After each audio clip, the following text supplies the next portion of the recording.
Minas Gerais sempre foi decisiva nas disputas presidenciais, e os números mais recentes da Atlas Intel trazem surpresas para 2026. Para destacar o peso do voto mineiro, vale lembrar que desde 1989, quando o Brasil começou a escolher seus presidentes, pelo voto direto, a terra do pão de queijo tem sido o fiel da balança das eleições presidenciais. Ou seja, quem vence em Minas leva tudo e chega ao Planalto como o grande vencedor. Agora, junte a isso o fato de que a Atlas Intel é considerada um dos institutos de pesquisa eleitoral mais precisos do mundo, especialmente nos Estados Unidos, em que na eleição presidencial de 2020 foi o instituto com a menor margem de erro, com uma média de erro de cerca de 2 pontos percentuais. E em 2024, a Atlas Intel obteve precisão ainda maior, sendo o único instituto a indicar corretamente o vencedor em diversos estados-chave para o colégio eleitoral, além de acertar a margem de delegados, o que faz dela a mais precisa em todo o ciclo da eleição presidencial dos Estados Unidos. Além disso, a Atlas Intel também apresentou grande precisão em eleições na América Latina, como na Argentina, Chile, Colômbia e Brasil. Começamos avaliando o desempenho do presidente Lula. Segundo a Atlas Intel, a percepção dos mineiros está dividida. Enquanto parte da população reconhece avanços, cresce a insatisfação em áreas críticas como economia e segurança pública. Esse cenário mostra que Lula encontra desafios pesados no segundo maior colégio eleitoral do país, quase 16 milhões de eleitores que podem decidir qualquer eleição nacional. Outro fator-chave no estado é a avaliação do governador Romeu Zema. A pesquisa também mensurou sua popularidade, mostrando até que ponto sua imagem pode pesar em 2026. Reeleito em 2022, com ampla vantagem, Zema mantém influência, mas enfrenta pressões em áreas como saúde e infraestrutura. Esse equilíbrio entre o governo federal e a liderança estadual torna Minas um verdadeiro termômetro político. Antes de olhar para os cenários de intenção de voto para governador e presidente, quero saber, você aprova ou reprova o governo Lula até agora? Deixe sua resposta nos comentários. Esse debate é essencial e, claro, já se inscreve. No Central das Urnas, deixa o like e compartilha esse vídeo com quem também quer entender mais sobre a política no Brasil. No primeiro cenário, Lula lidera com 44,1% das intenções. Na sequência, Tarcísio de Freitas, governador de São Paulo, soma 31,8%. Mais atrás, Romeu Zema tem 4,4%.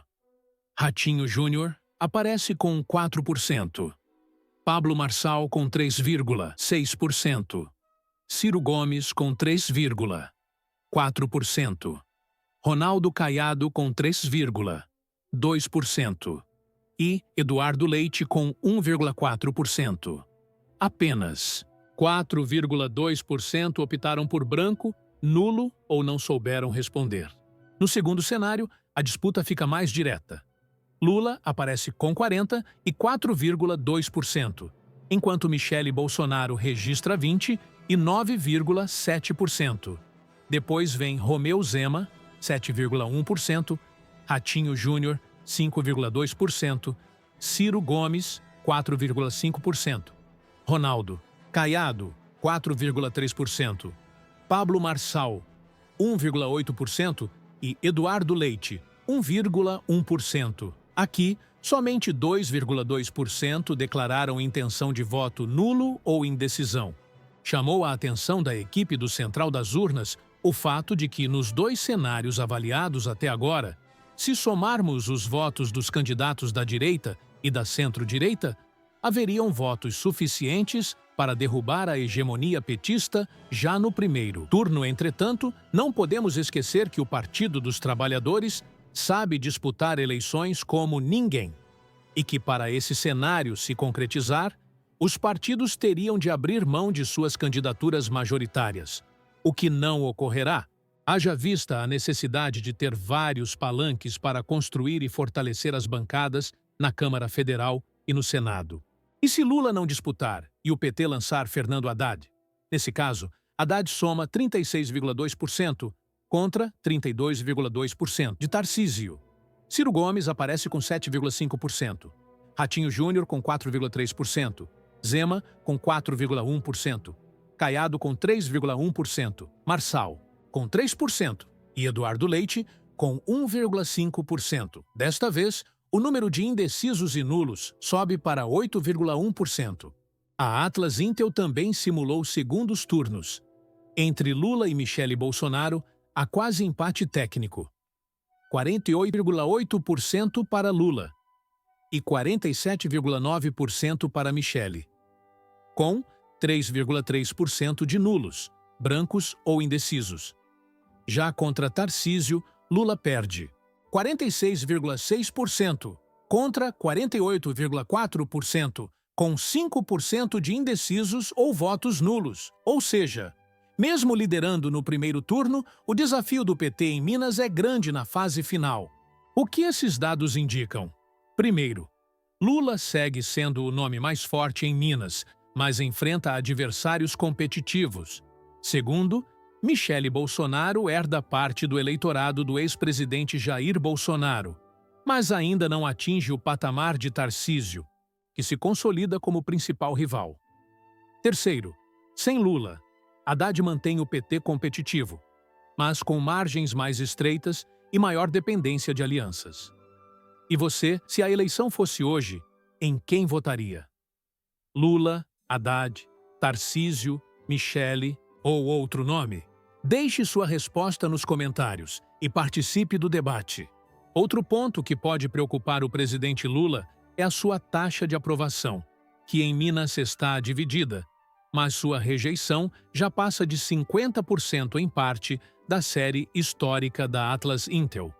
Nos últimos meses, a avaliação negativa oscilou entre 49% e 53%, enquanto a aprovação ficou próxima de 46% a 48%. Isso indica que, mesmo liderando no primeiro turno, Lula enfrenta dificuldade para crescer no segundo, o que explica sua desvantagem frente a Tarcísio. Enquanto isso, entre os opositores, os números mostram diferenças importantes. Michele Bolsonaro depende fortemente do capital político do ex-presidente Jair Bolsonaro. É mais frágil no primeiro turno, mas competitiva no segundo. Tarcísio de Freitas demonstra mais solidez. Tem base própria, herda parte do eleitorado bolsonarista e ainda atrai setores moderados. Já Zema, Ratinho Júnior, Caiado e Marçal permanecem como nomes secundários, sem alcançar os 2 dígitos. E por que tudo isso importa? Porque Minas é conhecido como o estado que define eleições. Nenhum presidente foi eleito sem vencer em Minas desde a redemocratização.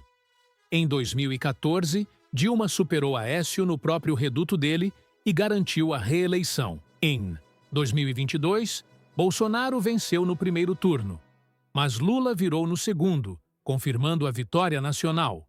Por isso, entender os números de Minas é praticamente decifrar o futuro da eleição de 2026. A lição que fica: Lula continua competitivo em Minas, mas sua rejeição pode pesar. Tarcísio surge como o rival mais perigoso, com chance real de vencer no estado. Michele Bolsonaro ainda é uma incógnita, tem força herdada, mas precisa mostrar crescimento próprio. No meio disso, Minas reafirma seu papel de palco central da política brasileira. E você? Qual leitura faz desse cenário? O PT conseguirá repetir o desempenho de 2022 em Minas? Ou a oposição terá força para virar o jogo no segundo maior colégio eleitoral do país? Esse é o debate que vai marcar até 2026. E aqui no Central das Urnas vamos acompanhar cada passo dessa disputa. Se você curtiu essa análise, já sabe o que fazer. Inscreva-se no canal Central das Urnas, deixe o like e comente sua opinião sobre o cenário em Minas e no resto do Brasil. Compartilhe com seus amigos que também querem entender a política brasileira. porque aqui você acompanha a corrida eleitoral como nunca antes.